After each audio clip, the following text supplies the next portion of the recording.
Feeling का मतलब ये नहीं होता राजा कि जो हम बोले उस चीज़ को अंदर से फील करने का है। इंसान के अंदर ही सबसे ज़्यादा परमेश्वर बसता है, महामाया सबसे ज़्यादा उसी ही के अंदर बसते, किसी के अंदर नहीं बसती। बोलोगे इस मूर्ति के अंदर माँ बसी, नहीं बसी है।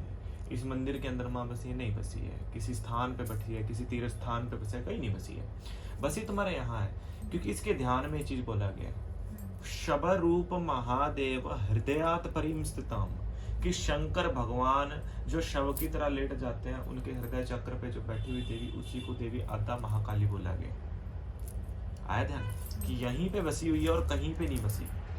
तो यहाँ से इसको पुकारना पड़ता है, इसकी पुकार करनी पड़ती है, इसका ध्यान करना पड़ता है, तब जा करके जो है देवी मिलती है। ये सब चीजें कोई महत्व नहीं रखती इसके लिए। ये सब चीजें इसलिए चढ़ाई जाती है क्योंकि जिस समय संपूर्ण जीवन में तुम माँ के मार्ग पे बढ़ते हो, अपने इस मार्ग पे जब बढ़ा जाता है तो सब कुछ छोड़ करके एक तरफ अपना मतलब अपना लेना देना, टेंशन वेंशन, चिंता फिक्र, समाज को एक तरफ छोड़ के जो चीजों का तुमने समाज में भक्षण किया जीवन में, समझे, ताकि उन चीजों में कहीं ना कहीं धर्म जागृत हो जाए। तुमने वो चीजें जहां से अर्जन की हैं, मान लो ये वस्त्र थे, तुमने मान लो किसी का ठगी मार के वो वस्त्र पहने हो, किसी का दिल दुखा के वो वस्त्र पहने हो, या किसी से को उसका कम मूल्य दे के उसका वस्त्र पहना हो, तो उसका दिल दुखा ना, तो कहीं ना कहीं उसमें धर्म जागृत हुआ, इसके अंदर नकारात्मकता थी, कहीं ना कहीं तुमने फलों का पान किया जीवन के अंदर, जो जीवन के तुम्हारे सप्त चक्रों का प्रतीक थे, प्रकृति शक्ति का प्रतीक थे। क्या पता तुमने किसी का जो है बागीचे से आम चुरा के खाए हो, क्या पता हो सकता है तुमने कम मूल्य दे के उससे आम खाए हो, क्या पता तुमने किसी के नजराए हुए आम खाए हो, कहीं ना कहीं उसमें भी धर्म जागृत करना होता। तुमने मिष्ठानम नैवेद्य लिया है जीवन के अंदर, तुमने ये वस्तुएं भी तुमने जीवन में भक्षण की है, मतलब अर्थात जो चीजें तुमने जीवन के अंदर खुद पान की हैं, उन सभी चीजों को देवी को समर्पण करना, क्षमस्व को समर्पण करना ही इन चीजों का प्रतीक होता है। वस्त्र समाज की लोक लज्जा का प्रतीक होते हैं, और तमस्व वस्तुएं जिसको कारण शराब इत्यादि बोला जाता है, ये सब चीजें तुम्हारे घर के विनाश का प्रतीक होती हैं। इन सब चीजों का तुमने जो है जीवन में कभी प्रयोग नहीं किया, या प्रयोग किया भी हो सकता है, लेकिन ये तुम्हारे परिवार का नाश कर देती हैं अगर तुम इन चीजों का पूर्ण प्रयोग प्रतिनित्य हर समय अगर जीवन में करोगे। तुम्हारा कुटुंब तुम्हारे भक्ति क्षेत्र को कभी आगे बढ़ने नहीं देंगी ये चीजें, इसलिए इन चीजों को समर्पित किया जाता है। इसी के साथ में जो तुम्हारे मन के जो भाव होते हैं, जो गुरुदेव महाराज होते हैं, उनके प्रति तुम्हारे जो मन के समर्पण होते हैं वो भाव समर्पित होते हैं। इसके सिवा जो तुम्हारा क्षमस्व होता है वो माँ को समर्पण करना ही दीक्षा कहलाता है। समझे कि दीक्षा का महत्व क्या होता है। अपनी सभी प्रकार के अपने मन की जो मन के जो दरमियान होती है, अपनी सभी प्रकार की वस्तुओं का क्षय कर देना ही दीक्षा है। समझे, क्षय का मतलब होता है कि अपनी सभी प्रकार की इच्छाओं को परित्याग कर देना, सभी प्रकार की चीजों को माँ को सौंप देना। बोला जाता है ना कि तेरा तुझको समर्पण, तेरा तुझको अर्पण। ये चीज तब तक लाइफ में एप्लीमेंट नहीं होती जब तक हम उसको निजी लाइफ में प्रयोग ना कर सके। तेरा तुझको समर्पण का मतलब यही होता है कि जो मैंने जीवन में अर्पण किया है, ये देह भी तेरी है, मैंने इस देह के द्वारा जिन चीजों का भक्षण किया है, उन सब चीजों को मैं तुमको समर्पित करती हूँ। अब से मैं शून्य हो गई।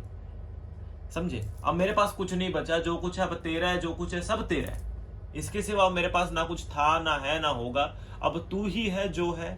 अब इस ही चीज को मैं जीवन में धारती हूँ, आज तेरे मार्ग पे बढ़ती हूँ। अब मुझे संभालना तेरी जिम्मेवारी है, मुझे तू संभाल ले, मैं तेरी और तू मेरी। इस भाव को मन में अगर रखेगी तभी तेरी दीक्षा पूर्ण होगी, तभी इस चीज को दीक्षा बोला जाता है। अर्थात तेरे मन के सभी जो आवृत्तियां उनका क्षय हो जाना, मन की इच्छाओं का क्षय हो जाना, और एक भस्म बन जाना जीवन के अंदर। हर चीज तुम्हारी क्षय हो गई, तुम भस्म की भांति बन गई।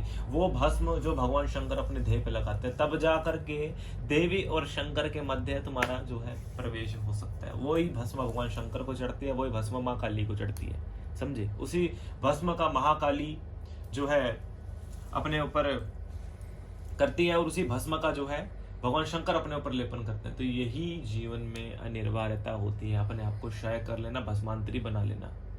समझे, आज उसी क्षय तत्व को जीवन में अपने जो है प्रयोग करना है। हमारी सिर्फ वाणी के ऊपर ध्यान केंद्रित करना है, किसी भी चीज के ऊपर ध्यान केंद्रित नहीं करना है। भूल जाओ तुम्हारे आसपास क्या है, भूल जाओ तुम कौन हो, तुमने तो सब कुछ अपना क्षय कर लिया है। उस माँ भगवती के श्री चरणों का ध्यान करो, जिस भगवती को तुम जानती हो, जिस भगवती को तुम मानती हो, जिस भगवती के मार्ग पे तुम बढ़ी हुई हो, वही सब कुछ है, उसके सिवा और कोई समाज में नहीं है। यही जो है दीक्षा का सबसे बड़ा महत्व होता है। क्षय का सबसे बड़ा महत्व होता है, जो जीवन के अंदर सभी तुम्हारी इच्छाओं का क्षय कर दे वही तुम्हारी दीक्षा कहलाती है, समझे। जो तुमको दान मिलता है, क्षय होने का दान मिलता है, खत्म होने का दान मिलता है। ये खत्म नहीं होता, ये आरंभ होता है एक नया, यहाँ से, समझे। किसी भी स्थान पे अगर वन को समाप्त किया जाए, इंसान सोचेगा कि वन्य जीवों का क्षय हो गया, लेकिन वहीं से एक नई जो है जीवन की भी शुरुआत होती है, वहां से खेती होकर के समाज को भोजन मिलता है। उसी प्रकार से क्षय तत्व जीवन में अनिवार्यता है। काली भी क्षय तत्व की ही देवी है, समझे। जो प्रत्येक प्रकार की सभी वस्तुओं को, काल को भी क्षय कर सकती है, जो समय को भी जो शक्ति क्षय कर सकती है, वही क्षय तत्व का प्रतीक शक्ति है। उसी का ध्यान करो, उसके मार्ग पे पढ़ो, हमारे ध्यान में उस देवी का ध्यान करो। अंधकार तत्वों के भांति अपने चारों तरफ को जो है प्रतीत करो, अपने चारों तरफ ध्यान करो कि तुम्हारे चारों तरफ क्या है, एक अंधकार तत्व है, तुमको कुछ दिखाई नहीं दे रहा आसपास क्या है क्या नहीं है। अपने इस संसारी जीवन को छोड़ते चले जाओ, इस जीवन से बहुत दूर चले जाओ। इस जीवन से परे भी एक जीवन है जो किसी प्रकार की चिंताओं से ग्रसित नहीं है, वो चिंताओं से बिल्कुल परे है वो जीवन। उसमें किसी का कोई लेना नहीं है, किसी का कुछ देना नहीं है, सब कुछ अपनी इच्छा के अनुसार होता है उस समाज में। उसमें सिर्फ एक माँ भगवती होती है और कोई नहीं होते, तुम होती हो, वो होती है और कोई नहीं होता उस चीज में।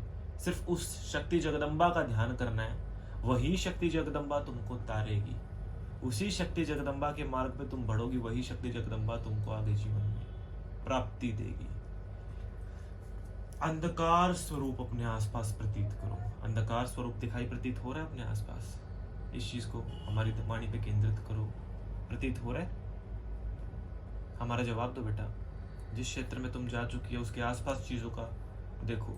गुरु तत्व सबसे ऊपर होता है इस मार्ग में, उनकी वाणी पे ध्यान केंद्रित करो और अपने आसपास देखो क्या प्रतीत हो रहा है। हमें बताओ आसपास का माहौल कैसा है?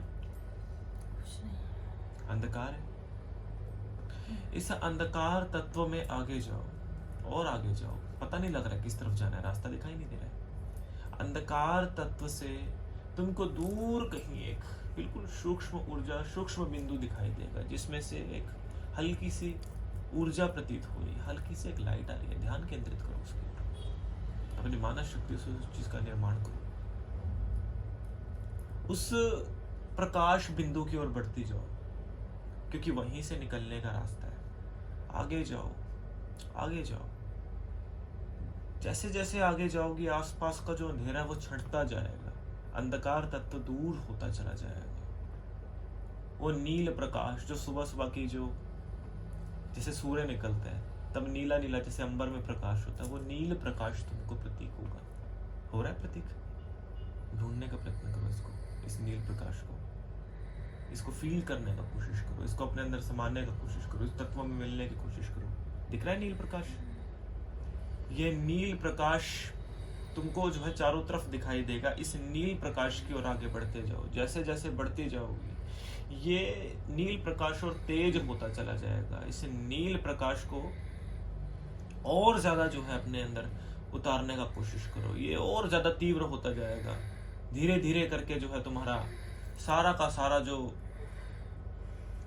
अंधकार है वो दूर हो जाएगा, सारा का सारा अंधकार दूर होता चला जाएगा तुम्हारा। ये नील प्रकाश अब श्वेत प्रकाश में परिवर्तित हो जाएगा। चारों तरफ तुमको धुआं धुआं दिखाई देगा। बिल्कुल एक शांति का प्रतीक प्रकाश है ये, जिसमें किसी का कोई लेना देना नहीं है। बिल्कुल शांति है इसमें, बिल्कुल ठंडक का एहसास है, बिल्कुल आनंदमय माहौल है। इसको फील करने का कोशिश करो। इसके अंदर से जो आने वाली जो ऊर्जा, उस ऊर्जा को फील करने का प्रयत्न करो और आनंद लेने का प्रयत्न करो।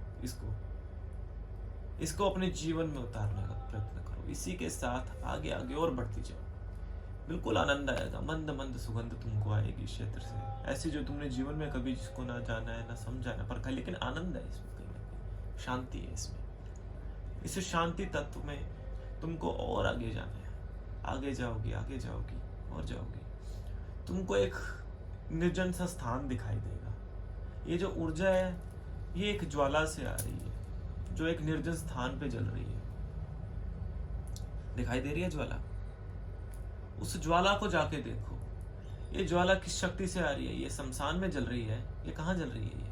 ये चिता है? ये क्या है? ये कोई ज्योति स्वरूप है, ये चिता है, क्या है ये? बताओ, देखने का प्रयत्न करो, क्या है ये? बताओ।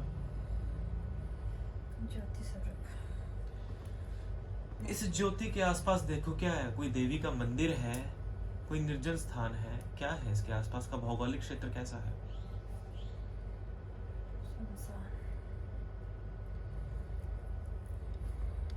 कोई देवी का मंदिर विद्यमान है आसपास? देखो।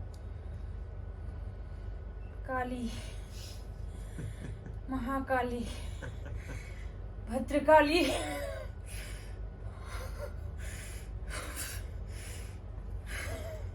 स्वरूप देखो उसका कैसा है, उसके स्वरूप को फील करने का कोशिश करो, कंट्रोल करो। मिलने का एहसास ऐसा ही होता है, इससे मिलने का एहसास ऐसे ही होता है। देखो, इसके स्वरूप को फील करने का कोशिश करो, फील करने का कोशिश करो इसको। देखो इसका रंग कैसा है, इसका अंग कैसा है, देखो इसको कैसा अंग है इसका। तन पे क्या पहना है इसने?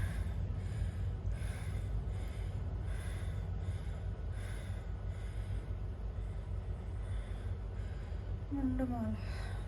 बिखरे खिले केश है इसकी। क्या कर रही है? देखो। 10 भुजाएं, अस्त्र शस्त्र, तांडव, तांडव, चंडी स्वरूपा तांडव।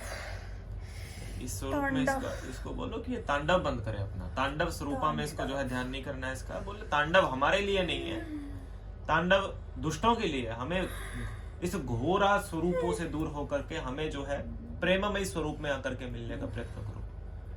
प्रार्थना करो इससे कि माँ मुझे ममतामय स्वरूप में मिलो, मुझे इस स्वरूप में मुझे तुझे तेरे दर्शन नहीं करने हैं, मुझे नहीं देखना है तुझे इस रूप में, मुझे देखना है तुझे प्रेममय स्वरूप में दर्शन दे। तेरा प्रेममय स्वरूप कैसा मुझे वो दिखा दे, प्रचंड स्वरूप मुझे नहीं दिखना है।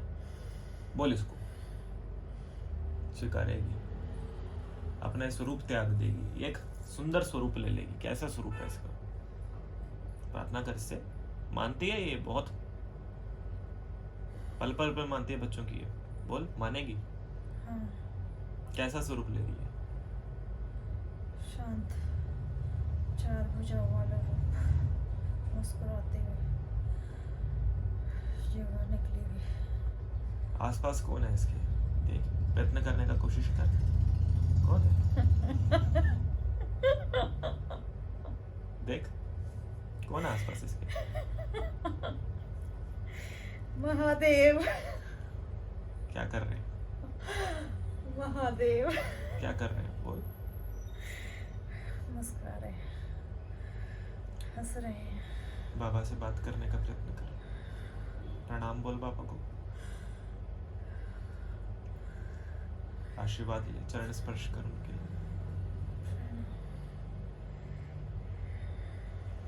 चरण स्पर्श कर।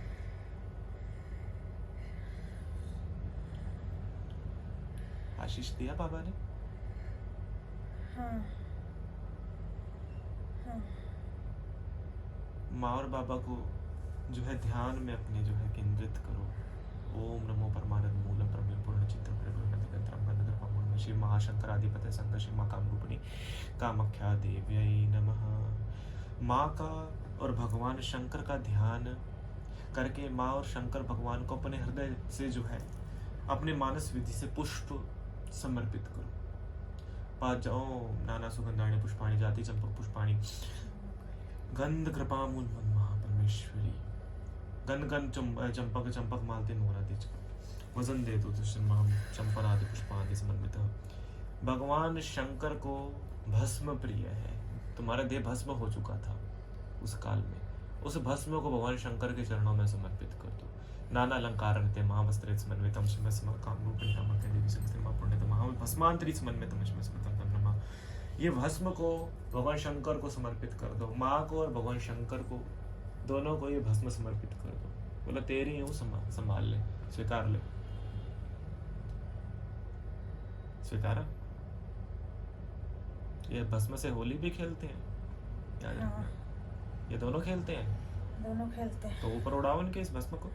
जब ये तांडव करते हैं दोनों खेलते हैं। तांडव नहीं करने देना अब इनको, इनसे लस्य तांडव की आराधना करो, जिसमें दोनों लेकिन आनंद एक में। क्रूर उसमें नहीं है, ये लस्य तांडव है, मुस्कुराते हुए। लस्य इसको बोला जाता है। जो ये आनंदमयी स्वरूप में दोनों दर्शन दे, इसको लस्य बोला जाता है, लस्य तांडव, जो कि समाज के विजयी तत्व का प्रतीक होता है, खुशी का प्रतीक होता है, आनंद का प्रतीक होता है। इसको लस्य बोला जाता है, लस्य तांडव। ये लस्य तांडव कर रहे हैं इस समय आनंद में। इनके ऊपर भस्म उड़ाओ अपने मन की, जो तुम्हारा देह भस्म हो चुका था उस भस्मांतरी को उड़ा दो। तुम्हारी मनोकामनाएं, तुम्हारी वृत्तियां समर्पित कर दो इनको। और एक बात इनको बोल दो चिल्ला के कि मैं तेरी हूं, तू मेरा है। मैं तीसरा, तेरी हूँ, तू तू मेरी है। बस दोनों में कोई अंतर नहीं होना चाहिए। आज तेरा तुझको सौंप दिया, तेरा तुझको सौंप दिया, अब स्वीकार ले। अब स्वीकार ले बाबा, स्वीकार रही है स्वीकार ले। बाबा ने?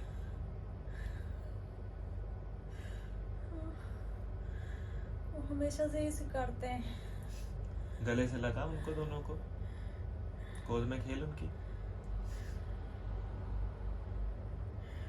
वो हर रोज खिलाते हैं।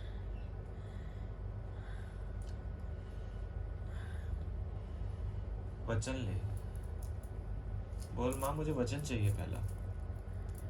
देगी? पूछ।